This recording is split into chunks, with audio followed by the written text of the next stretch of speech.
I'm in a crazy, complicated situation with my ex-husband right now. I don't even know what to do about it or how to even feel about any of this. Basically, 6 years ago, we got divorced after he accused me of having an affair with his stepbrother, which was obviously not what was happening. I don't even know why he was so willing to believe that, considering the fact that I hardly even spoke to his stepbrother. In fact, I wasn't really close to his family at all. We didn't see much of each other, so I don't understand how he could even believe anything like that, knowing that I loved him so much. It was actually his ex-wife who had been behind the whole thing, and I should have known that I never should have trusted a man who was such close friends with his ex. But back then, I was totally head over heels in love with him, so I didn't even mind that, and I thought it was a good thing. He and his ex-wife had been together since high school through college, and they got married after they graduated from college. But within 2 years, they ended up getting divorced because of incompatibility issues. After that, his ex-wife ended up moving to another state for work. But they managed to stay connected and they remained friends even afterwards. Then, 3 years after his divorce, he met me on a dating app and we got together, and after 2 years of dating, we got married. After about a year of marriage, I found out that I was pregnant, and that's exactly around the time when my ex-husband started acting pretty weird about everything. He would spend way too much time at work, he would take too many trips, and in the beginning it never rang any alarm bells for me because I just saw that he was getting busy with work since he had told me that with the baby on the way, he did plan on taking on more responsibilities at work. So I tried to make my peace with it, but then his behavior also started changing towards me. He became more distant and he was very cold and he hardly ever showed any affection. And towards the end of our relationship, we would fight a lot. And then he started accusing me of having an affair, even though he was the one who was acting suspicious. I obviously tried to deny it to the best of my abilities. I even tried to prove myself innocent. But he told me he knew for a fact that I had been cheating on him because apparently his ex-wife had come to town a couple of weeks back and she was the one who had told him that she had spotted me with his stepbrother, holding hands and stuff in a cafe near her parents' house. When he told me that, everything suddenly made sense, and I tried to tell him that his ex-wife was trying to take him away from me because I had noticed signs that she didn't really like me much, but I had always ignored it because he loved and respected her as a friend. I didn't want to come in the way of that, and also I didn't want to look like I was insecure, but I couldn't ignore these signs anymore. So I tried to tell him that she was the one trying to ruin our relationship on purpose by lying to him. But he believed her wholeheartedly, even after I got his stepbrother involved and tried to get him to tell my ex that there was nothing going on between us.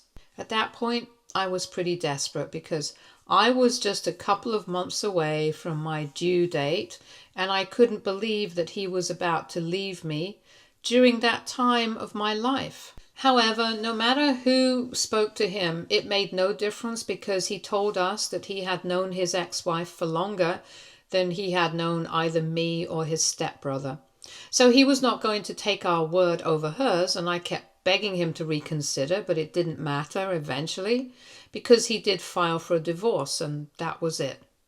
After he filed for a divorce and handed me the papers, I was furious, so I decided that I was not going to have any contact with him. I told him that I was going to file for full custody of our child, and he seemed to be fine with it, which was pretty heartless.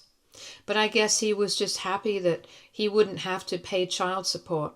Anyway, that's exactly what I did, and after the divorce was finalized, he had his parents' rights terminated as well, and since then, we haven't seen or heard from each other. I did stay in touch with the rest of his family though, because surprisingly, we became close after the divorce rather than while I was married to my ex.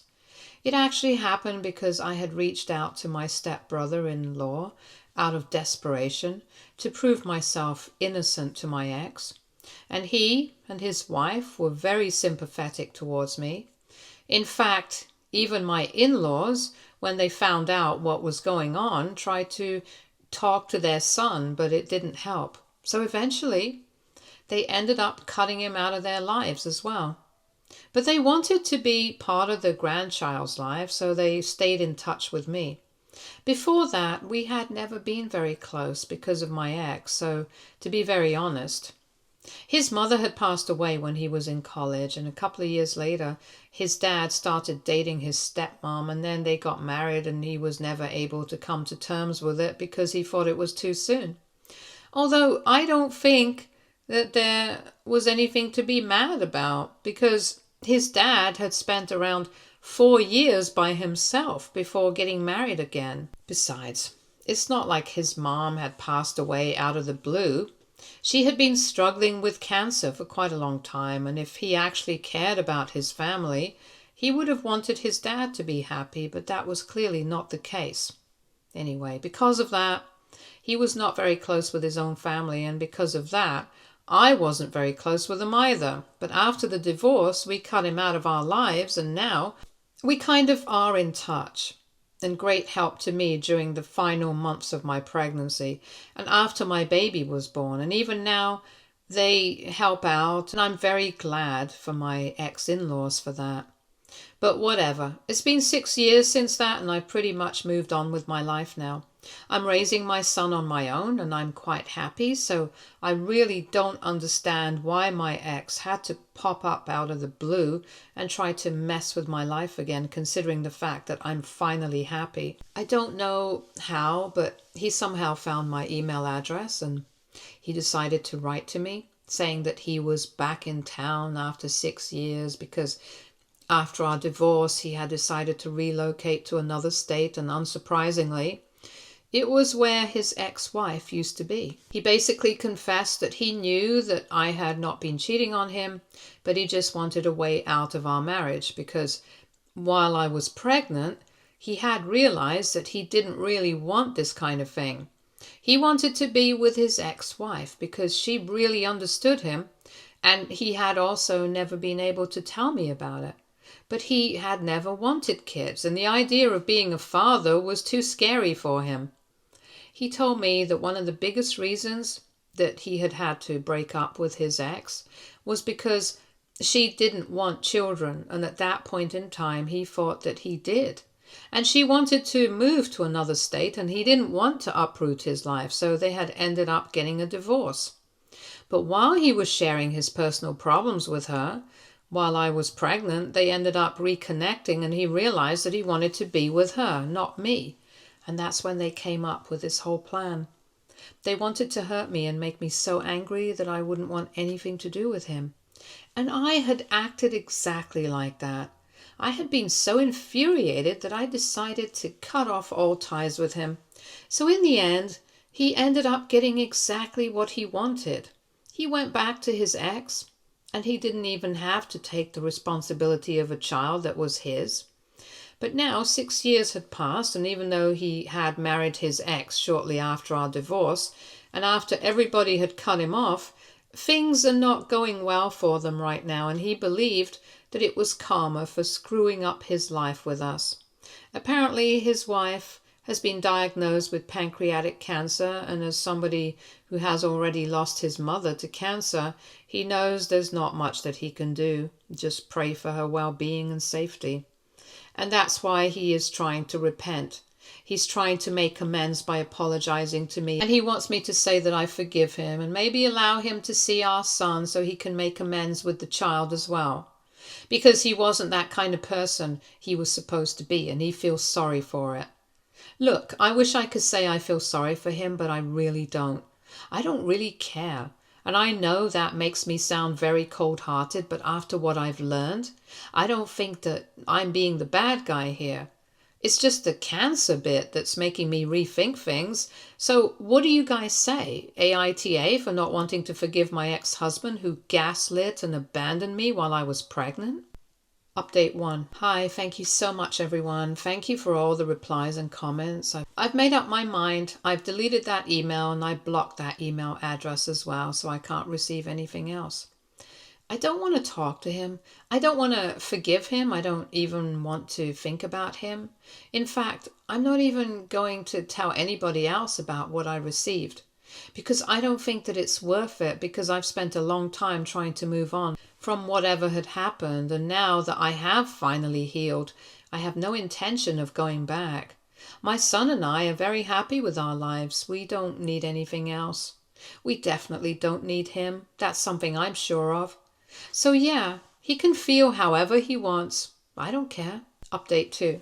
Hey everyone, so it's been 2 weeks since my previous update, and because I did not reply to his email, he has decided to send me another one from another email address, saying that he was really upset that I didn't reply to his last message, but he's not going to give up because he knows that I'm a better person than him, and I definitely have some feelings, so I will forgive him. He told me that he doesn't even need to see me in person. He just needs to know that I forgive him so that he can feel better. And I mean, just look at the audacity of this man. He actually thinks I owe him a reply or something. I mean, it's ridiculous. Anyway, I deleted that as well. And honestly, he can be as disappointed as he wants to be. Makes no difference to me.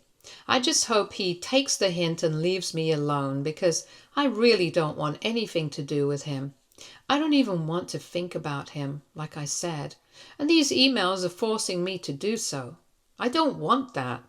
Also, I did speak to his dad about it, and he told me that he had also received an email like this, and he had replied saying he appreciated the effort and he forgives him. But he had also asked about me afterwards, to which his father had said that he can only speak for himself. He can't do anything about the situation with me. After that, he didn't get a response from his son, and I don't think he cares about it either, because I think everybody has moved on with their lives. Nobody is sitting and constantly thinking about him, because clearly he doesn't think about anybody apart from himself either. I'm happy with my life. I have my son and my job, and even his father has moved on. He has his wife, he has his stepson and grandkids, because even his stepson, my ex-brother-in-law, is a father now. So yeah, we're all doing well, and I'm quite happy about it. Update 3. Hi, so it's been 2 years since my previous update, and a couple of weeks ago, I heard from my ex-father-in-law that my ex-husband's wife has passed away. After a long battle with pancreatic cancer, she passed away in her sleep, and well, I hope that he copes with it. I did consider writing him a message of condolence, but in the end decided against it because it would sound very shallow and insincere coming from me after everything that has happened. After the couple of emails that he had sent me 2 years ago, he kept on trying to get me to forgive him for a couple of months before he finally gave up. So with that in mind, I chose not to contact him, but obviously it's pretty sad what happened, since he has not only lost a mother to this disease, but he also lost his wife. And I can only hope and pray for him and the soul of the departed now from afar. Anyway, it's been 2 years, so my life has also changed a lot, and I'm with somebody else now. We are in the same line of work. That's how we met, and for the past year and a half, we have been dating, and I've never been happier. He loves my son as well, and in a couple of months we plan on getting married. I'm quite happy with my life. Things did work out. Story 2. I never thought I'd be writing this, but it's 3 a.m. and I can't sleep. My whole world has flipped upside down. I'm 28, female, married to my husband Ted for 2 years, together for 4. He's the most supportive, kind man I've ever known. A nurse practitioner who loves hiking and makes awful dad jokes. After years of chaos, our quiet, loving life feels like peace. Before Ted, I was in a 3-year relationship with someone I'll call Marcus. He was emotionally abusive, controlling, manipulative, angry. He never hit me, but he'd scream, isolate me, monitor my phone, throw things, punch walls, and once bruised my wrist when I tried to leave. The abuse was constant, masked by love bombing and expensive gifts. It took everything I had to finally leave at 24. My parents knew a bit about our problems, but never the full extent. They liked Marcus. He was charming, well off, and had a finance job that impressed them, especially my dad. When I broke up with him, they seemed disappointed. 6 months later, I met Ted. He's from a middle-class family. His dad's a teacher, his mom's a social worker, and he treated me with nothing but love and respect. I was finally happy and healthy, but my parents were cold from the start. They made subtle digs about Ted's job, said Marcus was more ambitious, and constantly compared the two. When Ted brought flowers, they'd mention Marcus's expensive gifts. It hurt deeply. I tried everything to get them to accept Ted. He made every effort to, never complained despite the coldness. I'd try after family events and he'd comfort me, always hopeful they'd come around. When we got engaged, my mom hinted I was settling, and my dad asked if I was sure. They even mentioned Marcus trying to contact me like it meant nothing. Planning the wedding was miserable. They criticized everything and kept saying Marcus would have paid for a better one. Meanwhile, Ted's family welcomed me warmly. After the wedding, my parents' behavior didn't improve.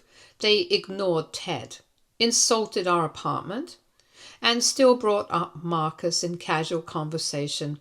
I started limiting contact for the sake of my mental health and marriage. And 3 weeks ago, everything exploded. I met my mom for lunch, hoping for an honest conversation. I told her how much their rejection of Ted was hurting me. That's when she dropped the bombshell. She and my dad had been in contact with Marcus the entire time. Not casually, but actively encouraging him to win me back. They'd been feeding him details about my life, our marriage, even normal arguments, hoping he'd swoop in and sweep me off my feet. They thought Ted was a phase, and Marcus was my true love. My mom actually said I'd thank them someday. I was in shock. They knew Marcus had hurt me, even if not the full extent, and still chose him over my happiness. I left lunch immediately, and when I told Ted, he held me as I cried. He said he'd always felt something was off, but never imagined this level of betrayal. I texted my parents saying I needed space and I wouldn't be in contact for a while. And since then, they've blown up my phone, shown up at our apartment, and even contacted Ted's work. My dad says they just want what's best for me. My mom insists they were trying to help me see what was missing. Worse, Marcus knew everything. He'd been using the information they gave him to time his random attempts to reconnect. It feels like I've been living in a lie, manipulated and violated for years. Now I'm questioning everything. Part of me feels like I should try to mend things. They're my parents, and I'm their only child. But another part of me feels like what they did was unforgivable. They sabotaged my relationship, violated my trust, and sided with an abuser over their own daughter. Ted has been nothing but incredible through it all, and it breaks my heart that he endured so much disrespect from people who were secretly rooting for him to fail. I think back to all those painful family gatherings, all the times I cried, and how hard Ted tried while they were feeding information to someone who once made me feel small and afraid. I don't know if I can ever trust them again, or if I even want them in our lives anymore. Am I wrong for cutting them off? Should I try to fix this? Or is it okay to finally let go of people who were never really on my side? Update 1. The response to my original post was overwhelming, and I'm incredibly grateful. So many of you helped me realize I wasn't overreacting. A lot has happened since then. After I went no contact, my parents escalated things, showing up at my job and calling Ted's hospital, claiming family emergencies. It got so disruptive that security was almost involved. I finally agreed to meet them with Ted by my side for support. They immediately complained, saying this was a family matter, and I had to remind them Ted is my family now. At the meeting, my dad admitted maybe they were wrong to stay in touch with Marcus, but then doubled down, saying Ted still wasn't right for me and that I was settling. My mom claimed they only wanted the best for me, insisting Marcus had changed and was now successful, like that made everything okay.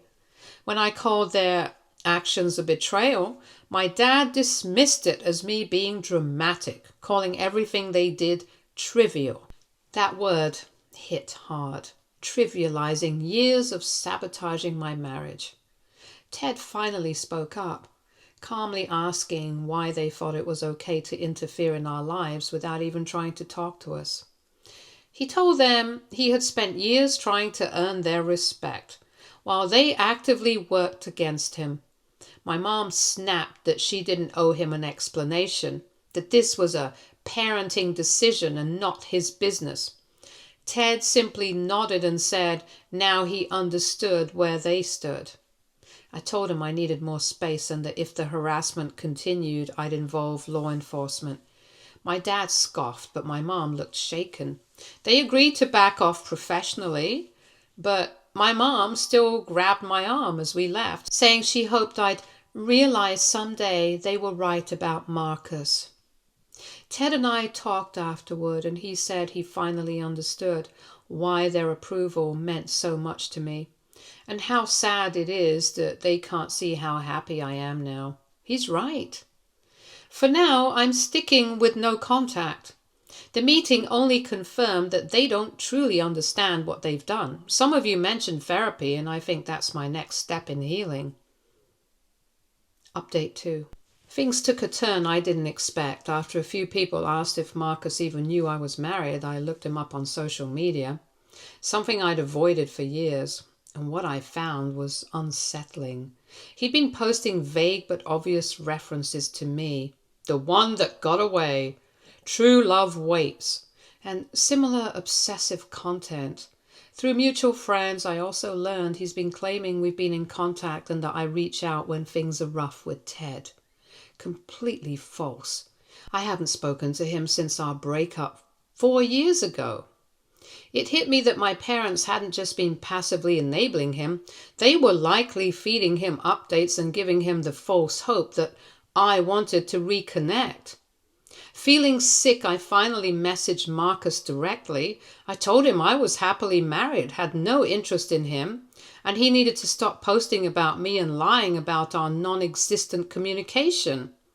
I also told him my parents were wrong to stay in touch with him and that I'd cut them off partially because of it. His response was unhinged. He claimed my parents said I was just in a rebellious phase and insisted he was willing to wait until I came to my senses.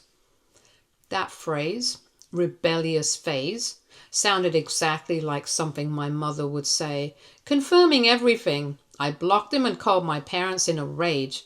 I read them Marcus's messages and told them this was the result of their interference. My mom brushed it off, saying Marcus was just hurt and confused. She admitted to mentioning that Ted and I had normal arguments, but denied saying I wanted to reconnect. When I demanded specifics, she got vague. I told them that if they contacted Marcus again, I'd consider it harassment by proxy and take legal action. My dad accused me of being manipulative and claimed I'd regret burning bridges over a man who isn't worth it. I hung up. I've consulted a lawyer who said I could pursue a restraining order if Marcus escalates. Ted suggested we change numbers and possibly move when our lease ends. I've started therapy and couples counseling. Our therapist called my parents' actions emotionally abusive, and I agree. I'm not feeling guilt anymore, just grief for the parents I thought I had. Update 3. I honestly didn't think I'd be updating again so soon, but something happened yesterday that changes everything. I'm still shaking as I write this. Marcus showed up at my workplace yesterday afternoon. Security called me down to the lobby because there was a man claiming to be my husband trying to get visitor access to my floor. When I got downstairs and saw him, my blood went cold. He looked different, more desperate, less put together than I remembered. He started talking loudly about how we needed to discuss our future and how my parents had told him I was ready to talk. He said he'd driven 6 hours from his city to see me because my mom had called him the day before and said I was finally ready to end my rebellious phase. Security was already moving toward him, but he kept talking, saying my parents had told him that Ted and I were having serious problems and that I'd been asking about him. None of this was true, but he clearly believed it. He said my mother had given him my work address and told him the best time to find me there. The security team escorted him out while he was still shouting about how my parents knew what was best for me and that I was making a mistake. The whole lobby was staring and I was mortified. My boss immediately sent me home and said I should take whatever time I needed to handle the situation. I called the police from my car and filed a report. The officer was very understanding and said this constituted stalking and harassment. He said the fact that my parents provided my work information to Marcus made them potentially liable as well. I got a temporary restraining order against Marcus that afternoon. Then I called my parents. I was beyond angry. I was scared and shaken and felt completely betrayed all over again. When my mother answered, I didn't even let her speak. I told her that Marcus had shown up at my work because she had given him the information and I'd filed a restraining order and police report. She tried to deny it at first and then admitted she'd talked to him but claimed she never told him to come see me.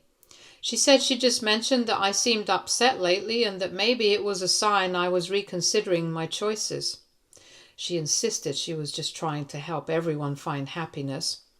I told her she had endangered me and potentially my co-workers by giving my information to someone with a documented history of aggressive behavior. I said if she or my father had any further contact with Marcus or tried to contact me again, I would pursue legal action against them too. My father grabbed the phone and started yelling about how I was being ridiculous and that Marcus would never hurt me. He said they knew him better than I did and that I was overreacting to everything.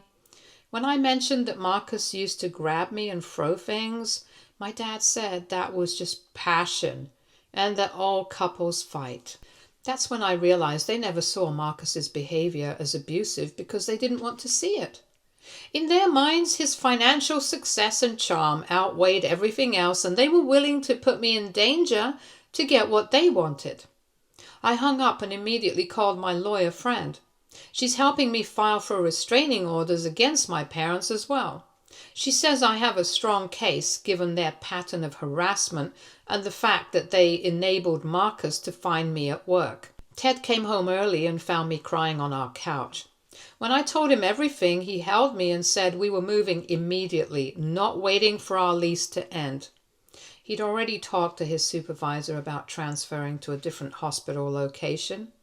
We're looking at apartments in a city about 2 hours away where his cousin lives.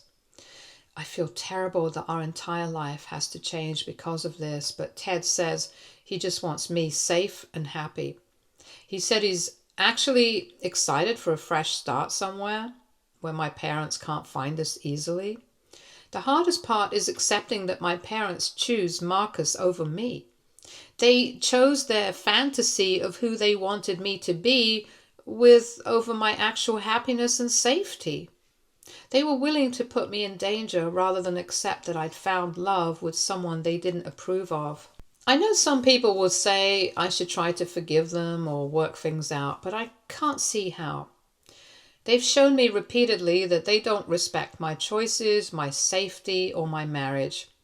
They've proven they'll actively work to destroy my happiness if it doesn't align with their vision for my life. The restraining orders should be finalized next week, and we're planning to move within the month. Ted's family has been incredible through all of this. His mom even offered to fly out and help us pack. It's bittersweet having such wonderful in-laws while losing my own parents. But I'm grateful for the family I've gained. I still can't believe this is my life now, but I'm done letting other people's expectations control my happiness. Ted and I are building our own life together, and for the first time in years I feel like I can breathe freely without worrying about someone trying to sabotage what we have. If anyone reading this is dealing with family members who won't accept their relationship choices, please know that you deserve support and respect. You don't owe anyone access to your life if they're actively working against your happiness, even if they're family. Sometimes the family you choose is better than the one you're born into. Stay tuned for more stories from Our Girl Relationships.